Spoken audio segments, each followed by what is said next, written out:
नमस्ते। आज हम गणित के एक ऐसे आइडिया की तह तक जाने वाले हैं जिसे हम सबने स्कूल में पढ़ा तो है, पर शायद ही कभी रुककर सोचा हो कि यह असल में कितना सीधा और खूबसूरत है। चलिए आज इसे एक बिल्कुल नई नज़र से देखते हैं। अगर हम सोचें तो गणित की शुरुआत अक्सर नंबरों से नहीं बल्कि एक बहुत ही मानवीय सवाल से होती है। वो सवाल है बराबरी का।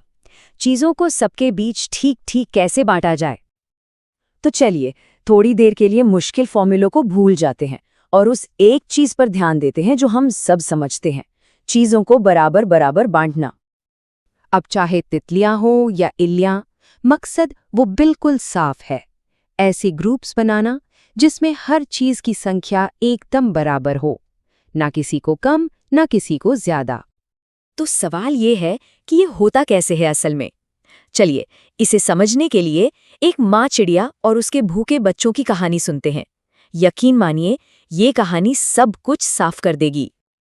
तो सीन कुछ ऐसा है, 12 दाने हैं, 4 भूखे बच्चे हैं और एक ही नियम है, सबको बराबर हिस्सा मिलना चाहिए, कोई नाइंसाफी नहीं। और देखिए माँ चिड़िया का तरीका कितना सीधा साधा है। वो एक एक करके सबको दाने देती है। पहले राउंड में सबको एक एक दाना, फिर दूसरे राउंड में एक एक और। हर कदम पर बराबरी का पूरा ध्यान रखा जा रहा है। तो आखिर में नतीजा क्या निकला? नतीजा ये कि जब सारे दाने बट गए तो हर एक बच्चे के पास थे ठीक 3 दाने। देखा कितना आसान और सच्चा तरीका है। तो बराबर बराबर बांटने की ये जो पूरी प्रक्रिया है ना, इसका गणित में एक बड़ा सीधा साधा नाम है, विभाजन। जी हाँ, वही डिवीजन जिसके बारे में हम सब जानते हैं। मतलब ये जो हम स्क्रीन पर देख रहे हैं 12 डिवाइडेड बाय 4 इक्वल्स टू 3, ये कोई रॉकेट साइंस नहीं है। ये तो बस उस माँ चिड़िया की पूरी कहानी का एक कोड है, एक शॉर्टकट जो पूरी बात को एक लाइन में कह देता है ना कमाल की बात।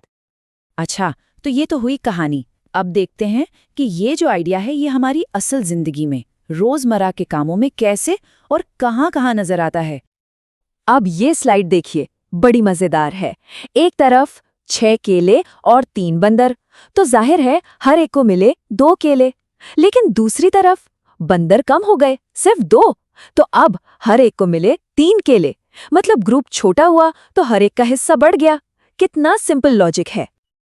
और हाँ, ये लॉजिक सिर्फ केलों तक ही सीमित नहीं है। सोचिए अगर बात किसी ज्यादा कीमती चीज की हो, जैसे कि 5 दोस्तों को सड़क पर 100 रुपए का नोट मिल जाए। तो जब 100 रुपए 5 दोस्तों में बराबर बंटेंगे तो हर एक के हिस्से में कितना आएगा? बिल्कुल सही, पूरे 20 रुपए। यहाँ एक और सिचुएशन देखते हैं। मान लीजिए 4 दोस्तों को 160 रुपए बांटने हैं, पर 10-10 के नोट में। तो पहले क्या करेंगे?